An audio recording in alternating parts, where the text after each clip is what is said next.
जम्मू कश्मीर के डोडा में आतंकवादियों ने फिर खून की होली खेली।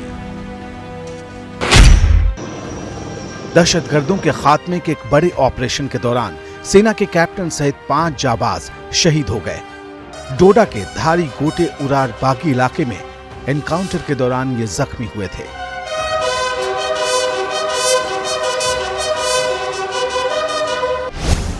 जुलाई में यह अब तक का छठा आतंकी हमला है। सिर्फ इसी महीने हुए आतंकवादी हमले में जम्मू कश्मीर में 10 से ज्यादा जवान शहीद हो चुके हैं। जम्मू कश्मीर में आतंकवादियों को कुचलने के ताजा ऑपरेशन में राष्ट्रीय राइफल्स के कैप्टन ब्रजेश थापा शहीद हो गए। पश्चिम बंगाल के रहने वाले कैप्टन थापा 5 साल पहले सेना में शामिल हुए थे। उनके पिता भुवनेश्वर थापा सेना में कर्नल रह चुके हैं।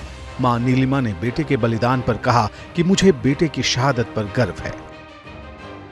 तो देश लिए तो कुछ किया हुआ तो गर्व तो होता ही है। I feel proud that my son has done something for our nation and for the security of the nation. आर पार की इस जंग में शहादत देने वालों में सेना के जवान ब्रजेंद्र सिंह और अजय सिंह भी हैं। दोनों राजस्थान के झुंझुनू के रहने वाले थे। आतंकवादियों से मुठभेड़ के दौरान सेना के लांस नायक डी राजेश भी शहीद हो गए। इसके साथ ही जम्मू कश्मीर पुलिस के एसओजी के एक जवान ने भी अपना बलिदान दिया। सेना के राष्ट्रीय राइफल्स और जम्मू कश्मीर पुलिस के एसओजी का ये ज्वाइंट ऑपरेशन था। सोमवार की रात करीब 8:40 पर डोडा से 10 किलोमीटर की दूरी पर उरार बागी इलाके में छिपे आतंकवादियों की तलाश की जा रही थी। इसी दौरान दहशतगर्दों ने फायरिंग कर दी। इस हमले पर रक्षा मंत्री राजनाथ सिंह ने कहा कि शहीदों के परिजनों के साथ पूरा देश खड़ा है और हम आतंकवादियों के खात्मे के बाद ही दम लेंगे। रक्षा मंत्री ने army chief general Upendra Dwivedi से भी बातचीत की। वहीं विपक्ष सरकार को घेर रहा। राहुल गांधी ने सोशल मीडिया पोस्ट में पहले शहीदों को श्रद्धांजलि दी, फिर सरकार पर हमलावर दिखे। लोकसभा में नेता प्रतिपक्ष राहुल गांधी ने लिखा कि हर देशभक्त भारतीय की ये मांग है कि सरकार बार बार हो रही सुरक्षा चूकों की पूरी जवाबदेही लेकर देश और जवानों के गुनहगारों पर कड़ी से कड़ी कार्रवाई करे। दुख की इस घड़ी में पूरा देश आतंकवाद के खिलाफ एकजुटता से खड़ा है।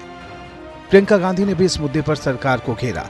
पूरा विपक्ष इस मुद्दे पर सरकार को आतंकी साजिशों से निपटने में नाकाम बता रहा तो बीजेपी कह रही है कि हिसाब जल्द बराबर होगा।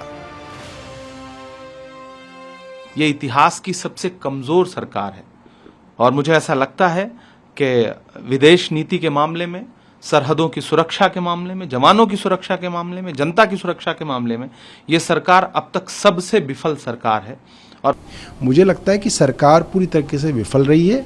इनको सभी दलों के साथ बैठ के चर्चा करनी चाहिए कि जम्मू कश्मीर के लिए क्या किया जाए। हमारे जवान शहीद हुए हैं तो हम सब दुखित हैं, लेकिन दहशतगर्द बचेंगे नहीं। आपने देखा है पहले भी